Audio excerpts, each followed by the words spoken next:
Hi everyone, Melanie Menschinger here, illustrator for Gina K Designs. Today I have a new project for you with one of my recent sets, holiday frame fillers. And this is back in stock. I'm so excited. This coordinates with my holiday frame set. I'm doing a sample today to show you something that you can do without the holiday frame stamp by using these different art pieces. So we've got 13 different ones that are used to accent that large circle that's in holiday frame. But what you can also do with these is stack, stamp, and build customized borders that are going to work for all holidays and occasions throughout the year. It's super fun. So I'm just going to show you some tips on putting these together. Going to be using just the products today. In addition to the holiday frame filler stamp set, I've got the Gina K Innocent Pink, the Grass Green, and then I'm using the VersaFine Onyx Black for my grading. I've got a piece of Gina K Pure Luxury Heavy Base Weight White Cardstock. This is 5.5 by 8.5, scored at 4.25 inches. And then I just have some scraps of the coordinating Innocent Pink cardstock and then just some of the layering weight white. Today I'm using some of her new double stitch dies that they are in the store. You can also get these in squares, rectangles, and ovals. I had to get them all because they're so pretty. These are a little bit different than some of the dies that I used a few weeks ago with my Fabulous Frame set, or Fabulous Flowers, excuse me. So these dies actually will cut 2 rows of stitches, but it also has a cutting edge. So you're not just making a stitch frame, it is actually going to pop out these circles. I'm having a lot of pain today in my hands and my wrists, so I actually had help getting these pre-cut just because using the die cutting machine is kind of hurting for me to roll through. So say a little prayer for me. I'm sure I'll be fine, but that's just something that I got going on right now. So I used the 3rd and 4th die from this set to create this layered die cut for my sentiment. Then I've just got some different size blocks here. You only really need a medium size block because these are all relatively small stamps, but I also like using a really tiny one for this little single leaf, and it just makes it easier not to overstamp and get extra ink on your block and then transfer it to the card. But I'm also going to be using today this new Gina K ruler acrylic block. So this is so nice for the measurements and just for lining up a long border. Even if you don't have this, I'll show you how you can really get this lined up and centered on your card without it. But this is really helping me today to kind of have both hands, even though this is a shorter stamp, just to steady it, because holding with one hand, this is the one that's really giving me trouble. So really excited about this block. And then I've just got some adhesive foam squares for putting on those dies. And finally, I'm going to be using a black marker just to accent the little flowers. You could also use the Nuvo Crystal Drops that I've been showing, but I just wanted to use the pen just because it's going to dry a little bit faster. Okay, so let's begin by getting this stamped. You want to make sure that you wait to fold your card base so that it doesn't pop up when you're doing your stamping. What I want to do is when I am picking out these different borders, so you see you might want to flip the stamp set over just to give you an idea what they look like when the scallops are going down, which is what you typically tend to see. You want to start with one of the ones that is actually going to touch. So for instance, these flowers are going to have spaces in between them just because it's kind of a scattering. It's not a continuous border. So we're going to start with the scallop. And again, you can do any combination here, but I just thought this would be a nice, fun, springy one. You could use it for Mother's Day, for Easter, all kinds of stuff. So I'm just doing a birthday card today. All right, so, and it's so lightweight. This is a really skinny block too, so it's really nice to hold when you're stamping.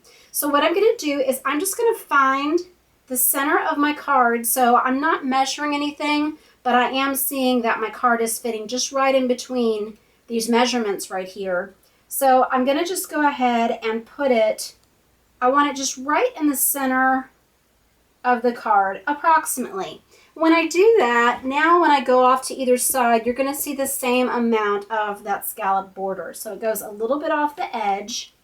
Oh, I should have used the Misty. Pardon me if I'm not doing my best on my stamping today. Again, like I said, my hands are kind of hurting, so not as sure and steady. Okay, so now we've got that one little scallop, and that would be really pretty just on its own to accent the different things that you are showcasing on your cards. Next, I want to go up and I want to use the stitched border, and I'm going to use the green for that. And again, you could use multiple colors on this, not just the pink and green, but I kind of wanted to just stick to those two today. So we're going to put this again, I'm going to start in the middle. And you can vary how much room you want to leave in between these. And then I'm just going to stamp that. Now I'm going to show you a little trick. If you get a little bit off and your borders aren't lining up, you can just go in with that leaf to embellish or fill in a space. So don't get too concerned about that and scrap it or start over. I know you can fill that in and make it work. All right, now I'm going to go up.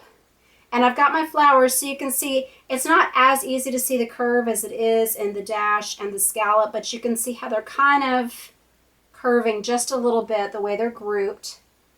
So again, I'm going to start in the middle and then do the next one. I just love how these all nest together.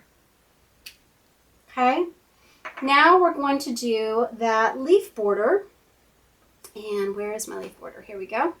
This one's going to be in the green again.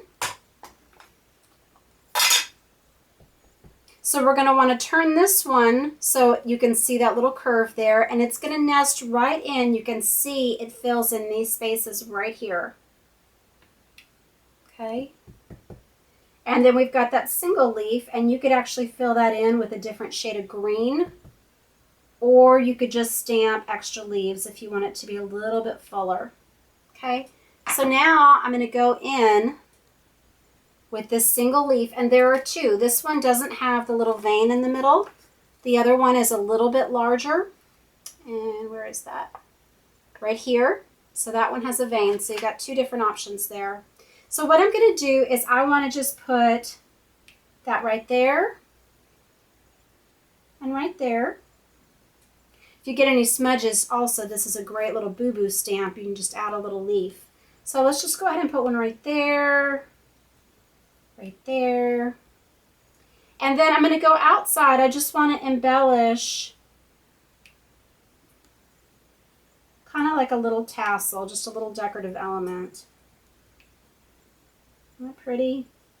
So it's just so fun. I love when I have little small stamps, just adding little details to corners and things like that. Okay. Now we're going to go ahead and do our die cut. So I'm going to stamp this greeting. So let me do, maybe I'll do a different one on this one. Let's see, how about, I know someone had a baby recently, so I'm going to do just a little baby card here. So do the welcome first. And I just want to put it just above the center. And stick it a little bit. And then we're going to grab the baby stamp.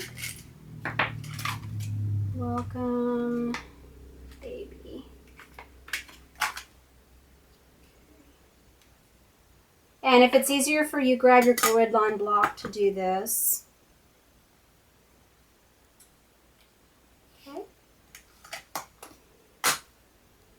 And then I'm going to go ahead, and because I've got the stamp and to make it tie in with my little border here, I'm just going to make that same little motif, just the little leaves. Or you could do it out to either side. Maybe that's what I'll do and just do it a little differently. No, I think I want to do it like this. Okay. To the side.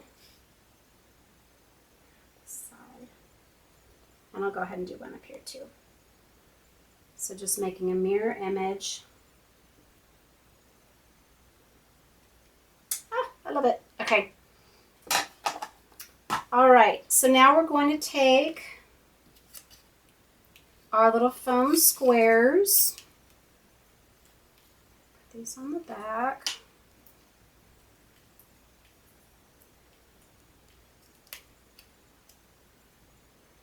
And we could do a little bit different layout here if we want. So on this one, I did the first one. Let me bring it out so you can see.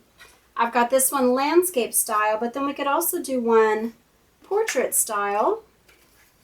So I'm going to fold this up. So some different layouts that you could do. I'll probably go ahead and stick it there because I just got a little smudge on it from my finger. Okay, but you could put it here. You could put it here, here, here.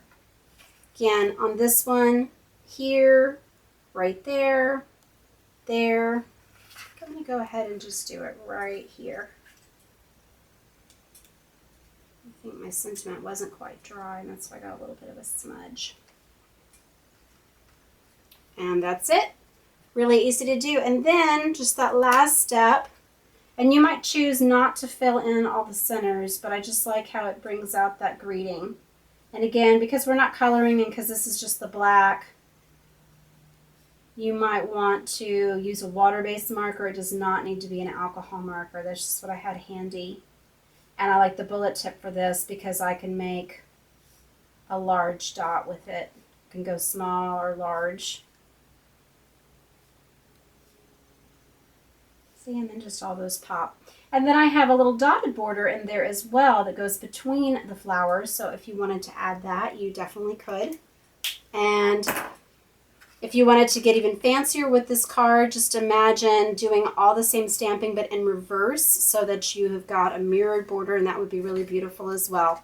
So let me know which design you like better, A, the landscape style, or B, the portrait style card in your comments. But I hope this gives you a lot of ideas for how you can do all sorts of fun borders with the dots, with the leaves, meaning the fall leaves, the line art one that I've got on here, or the pumpkins, the stars. I mean, just so many options. I'm going to have to do an Easter one and show that maybe in another video. So anyway, check this stamp set out on Stamp TV and Gina K Designs Holiday Frame Fillers. It's back in stock, but I don't know how many we have, and we usually do sell out after a video. Thanks for watching today. Please visit my blog, Hands, Head, and Heart, and subscribe to my YouTube channel. Thank you for watching. God bless.